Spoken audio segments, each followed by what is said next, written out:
নাতি নাতিরা এই যে শীতের কাঁকড়া দিয়ে আলু দিয়ে রেসিপি হবে। প্রথমে পরিষ্কার করে কাঁকড়াগুলা বাইছি ধুইনি, তারপরে শিলে আদা রসুন কাঁচা লঙ্কা দিয়ে ভালো করে বাইটি তুলে নেব। এই শীতের সময় কাঁকড়া খেতে কত ভালো লাগে। ওই কাঁকড়াগুলো আবার ভাঙিনি, একটু জল দিয়ে ধুয়ে নিয়েছি।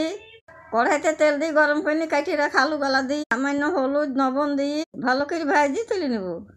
ওই তেলে শুকনো লঙ্কা গরম মশলা ফোড়ন দিই, পেঁয়াজ কুচি দিই ভাজি।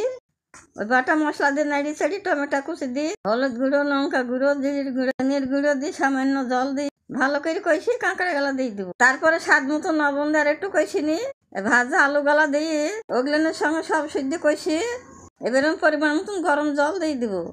তারপর নাড়িয়ে চাড়িয়ে ভালো করে ফুটে নি, এইভাবে আর একটু রান্না করে নামিয়ে নেবো। এবার তো আমি গরম গরম ভাতের সঙ্গে টেস্ট করবো। বাবা, খেতে খুব মজা হয়েছে। সবাই ভালো থাকো, টাটা।